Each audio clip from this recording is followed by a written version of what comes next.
என் அன்பு சகோதர சகோதரிகளே, இயேசு கிறிஸ்துவின் நாமத்தில் என் அன்பின் வாழ்த்துக்கள்.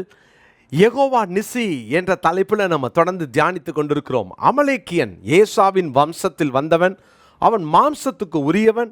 அவனுடைய கிரியைகள் எல்லாம் பார்த்தீங்கன்னா உலகத்துக்கும் மாம்சத்துக்கும் பிசாசுக்கும் சம்மந்தப்பட்டதாக இருக்கணும்.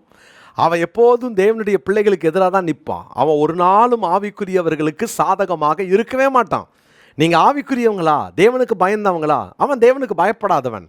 அவன் எழுந்து வருவான். ஆனால் நீங்கள் ஜெயிக்கணும். பிரியமானவர்களே, கர்த்தருக்கு பயந்த யாருக்கும் இந்த அமலேக்கன் எதிர்த்து தான் நிற்பான். அதனால் ஆண்டவரே, இந்த அமலேக்கன் வரக்கூடாதுன்னு நீங்கள் ஜெபம் பண்ணவும் முடியாது.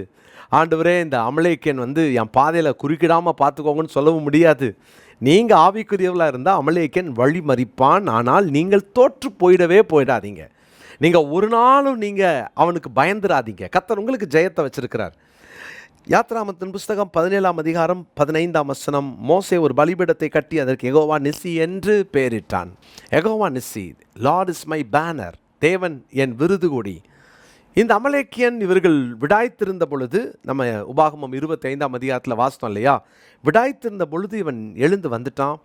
பின்னால் இருக்கிறவங்களெல்லாம் அவன் மடங்கடிச்சான். கர்த்தர் பார்க்குறாரு, இந்த மோசேயை முறையிட்ட உடனே தேவன் அழகான சில வழிநடத்துதலை மோசேக்கு கொடுக்கிறதை நாம் பார்க்கிறோம். தேவனுடைய வழிநடத்தலை மோசே அழகாய் தெரிந்து கொண்டார். எப்படி இந்த அமலேக்கனை ஜெயித்தான்? அந்த அமலேக்கனை ஜெயிக்கிறதற்கு மோசே செஞ்ச முதல் காரியம் என்ன? அதுதான் இன்னைக்கு நம்ம செய்ய போகிறோம். இன்னையிலிருந்து நாம் அதை கற்றுக்கொள்ள போகிறோம். இன்னையிலிருந்து கடைபிடிக்கவும் போகிறோம். யாத்ராமத்தின் புஸ்தகம் 17ஆம் அதிகாரத்தின் 9வது வசனத்தை நான் வாசிக்கிறேன். அப்பொழுது மோசே யோசுவாவை நோக்கி, நீ நமக்காக மனிதரை தெரிந்து கொண்டு புறப்பட்டு அமலேக்கோடே யுத்தம் பண்ணு.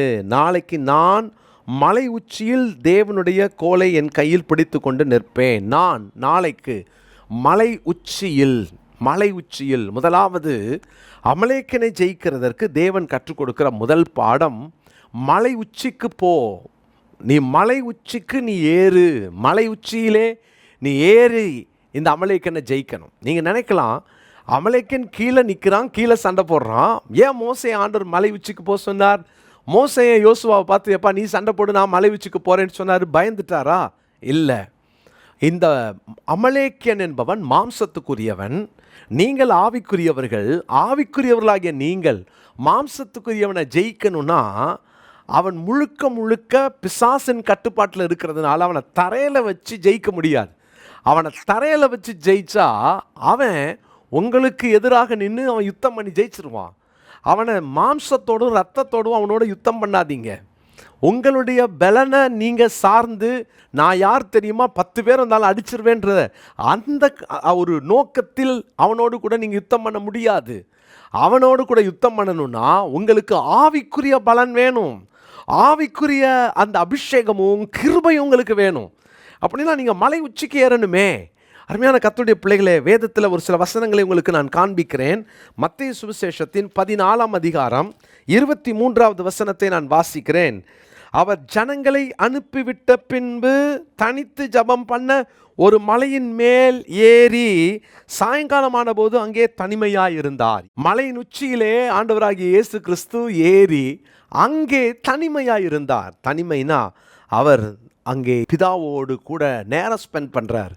அருமையான கர்த்தருடைய பிள்ளைகளே, தேவன் அமலேக்கனை உங்கள் கையில் ஒப்பு கொடுக்கணும்னா, நீங்கள் அமலேக்கனை ஜெயிக்கணும்னா உங்களுக்கு ஒரு மலை உச்சியின் அனுபவம் தேவை. மலைக்கு ஏறுங்கள். மலைக்கு ஏற கற்றுக்கொண்ட எந்த மனிதனும் அமலேக்கனை ஜெயிப்பாங்க. மலைக்கு ஏற முடியாமல் தரையிலேயே கிடக்கிறவங்களால அமலேக்கனை ஜெயிக்க முடியாது. மலைக்கு ஏறுனா என்ன அர்த்தம்? தேவனோடு நேரம் செலவிடுதல், தேவனோடு தனித்திருத்தல். நிறைய பேருக்கு கார்ப்பரேட் ப்ரேயரில் ஈடுபடுவார்கள், ஆனால் பர்சனல் ப்ரேயரே இருக்காது.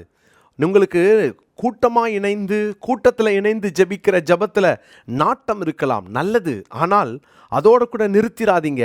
தனித்து ஜெபிக்கிற அனுபவம் உங்களுக்கு வேண்டும். இதை கேட்டுக்கொண்டிருக்கிற பிரியமான தேவனுடைய பிள்ளைகளே, உங்களுக்கு தனி ஜெபம் ஒருவேளை இல்லைன்னு சொன்னால் ஒரு காரியத்தை தெளிவாய் கேட்டுக்கொள்ளுங்கள். நான் தேவனுடைய சமூகத்தில் தனித்து அவருடைய கிருபையையும் பலனையும் பெற்றுக்கொள்ளலைன்னா எனக்குள் பெருமை வந்துருச்சுன்னு அர்த்தம். நீங்கள் நினைக்கலாம், ஐயோ நான் எவ்வளோ தாழ்த்தறேன்னு தெரியுமா? நீங்கள் நினைக்கலாம். ஏன் சொன்னேன்னு தெரியுமா? இயேசு சொல்லிருக்கிறாரு, என்னை அல்லாமல் உங்களால் ஒன்றும் செய்யக்கூடாது. அப்போது அவர் தேவை தானே. அவருடைய பலன் நமக்கு வேண்டுமே, அவருடைய கிருபை நமக்கு வேணுமே.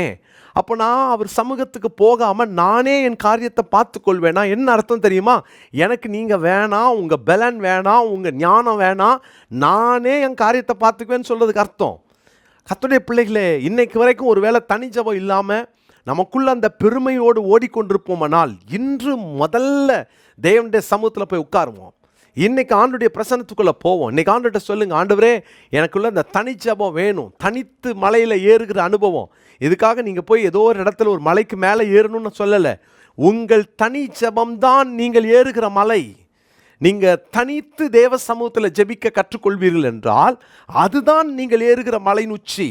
தேவனோடு நேரம் செலவிடுகிற அனுபவம், தேவனுக்கும் உங்களுக்கும் இருக்கிற உறவை கட்டி எழுப்புகிற அனுபவம், அந்த அனுபவம் உங்களுக்குள்ள இருந்துச்சுன்னா ஒரு மனிதனும், ஒரு அமலேக்கனும், ஒரு மாம்சமும், ஒரு பிசாசும் உங்களை ஜெயிக்க முடியாது. போராடுவான், எதிர்ப்பான், ஆனால் உங்களை ஜெயிக்க முடியாது. கர்த்தர் நல்லவர். பாருங்க, யாத்ராமத்தின் புஸ்தகம் 32ஆம் அதிகாரத்தின் 26வது வசனத்தை நான் வாசிக்கிறேன். பாளையத்தின் வாசலிலே நின்று கர்த்தருடைய பட்சத்தில் இருக்கிறவர்கள் யார்? அவர்கள் என்னிடத்தில் சேர கடவர்கள் என்றான். அப்பொழுது லேவியின் புத்திரர் எல்லாரும் அவனிடத்தில் கூடி வந்தார்கள். கர்த்தரின் பட்சத்தில் இருக்கிறவன் யார்? இன்னைக்கு தேவனுடைய பட்சத்தில் இருக்கிறவர்கள் யார் தெரியுமா? மலையின் உச்சிக்கு ஏறுகிறவர்கள், தேவனோடு கூட தனித்து இருக்கிறவர்கள். அதனால தான் சங்கீதக்காரன் சொல்கிறார், கர்த்தர் என் பட்சத்தில் இருக்கிறார், யார் எனக்கு எதிராக நிற்பா? யார், எந்த மனுஷன் என்ன செய்ய முடியும்? என்ன அழகான ஒரு அறிக்கை.